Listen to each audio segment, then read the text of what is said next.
जैन दोस्तों, मैं अधिवक्ता स्वाति जैन जुडिस लीगल एसोसिएट में आपका एक बार फिर से स्वागत करती हूँ। आज मैं बात करने जा रही हूँ कि महिला को दहेज की पूर्ति ना होने पर, मतलब महिला से दहेज की मांग की जाने पर अगर उस दहेज की पूर्ति नहीं होती है और किसी पुरुष वर्ग के द्वारा या ससुराल वालों के द्वारा उसे खाने पीने से रोकना या उसके जीविका के उचित साधन उसे उपलब्ध ना कराना, ये किसी भी प्रकार से उचित नहीं है। जबलपुर हाईकोर्ट के द्वारा ये स्पष्ट कह दिया गया है कि ये किसी भी प्रकार से कहीं से भी किसी भी प्रकार से उचित नहीं है, क्योंकि ये करना एक बहुत बड़ी शैतानी प्रवृत्ति का काम होगा।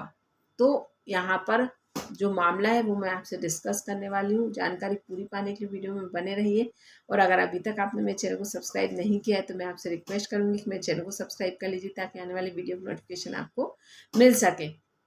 इस मामले में लड़की हरदा की है और लड़का उमरिया का, जहाँ पर लड़की ससुराल के बाद अपने परिवार में अच्छे से रह रही थी, लेकिन ससुराल वालों के द्वारा दहेज की मांग बार बार की जाने के बाद लड़की वालों के द्वारा उनके दहेज की पूर्ति नहीं की जाती है। तो ऐसी परिस्थिति में उनके द्वारा लड़की के साथ इस तरह से व्यवहार किया जाने लगा कि जहां लड़की की उचित जीविका के साधन को ही रोक दिया गया, मतलब कि वह थक हार कर घबरा कर अपने पीहर जाए, पीहर वालों के ऊपर प्रेशर बनाए या किसी भी प्रकार से अपने मायके वालों पर दबाव बनाकर वह दहेज की राशि को लेकर आए। लेकिन यहाँ पर लड़की ने कहीं ना कहीं अपनी हिम्मत का परिचय दिया और उसने अपने ससुराल वालों के खिलाफ जहाँ तक उसने से बना उसने उन चीज़ों को एडजस्ट कर कर बर्दाश्त करने का प्रयास किया। उसके बाद अगर ऐसी परिस्थितियाँ हुई तो उसके द्वारा एफआईआर लिखवाई गई।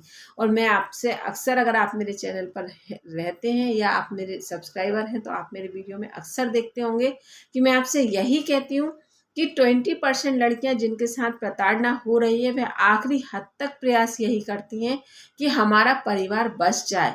तो उन्हीं केसेस में एक ये केस है कि जहां पर इस महिला का भी आखिरी हद तक प्रयास था कि मेरा परिवार बसा रहे या पति या ससुराल वाले किसी भी प्रकार से परिवार को चलाने के लिए मेरा साथ दे दें। लेकिन यहाँ पर ससुराल वालों ने आखिरी हद तक कर दी जब उनके द्वारा महिला का खाना पीना रोक दिया गया, उसे जीविका के साधन देने से रोक दिया गया। तो यहाँ पर महिला के द्वारा एफआईआर की गई।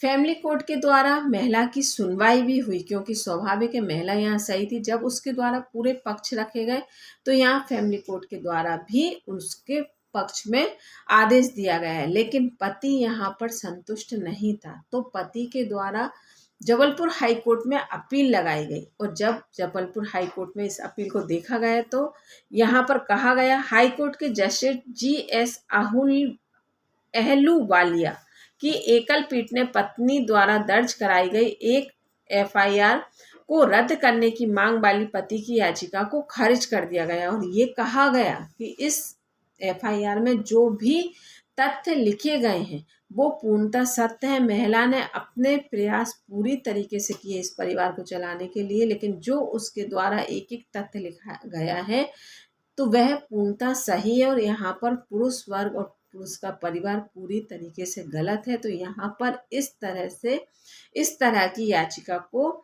किसी भी प्रकार से मान्य नहीं माना जाएगा। मतलब ये कहकर पति की याचिका को खारिज कर दिया गया और फैमिली कोर्ट के आदेश को ही बरकरार रखा गया। तो यहाँ पर आप ये बात समझ लीजिए कि आज भी कई महिलाएं ऐसी हैं जो अपने परिवार को चलाने का पूर्णतः प्रयास करती हैं, लेकिन परिवार वालों के द्वारा आखिरी हद यहाँ तक ले आते हैं कि जहाँ महिला का खाना पीना या जीविका के साधन उपलब्ध कराने से रोक दिया जाता है, तब महिलाएं मजबूर होकर न्यायालय का रुख करती हैं। और फिर यहाँ पर न्यायालय के द्वारा भी ऐसी महिलाओं की सुनवाई होती है, क्योंकि जहाँ पर सही होता है वहाँ पर चीज़ें भी सही दिखती हैं।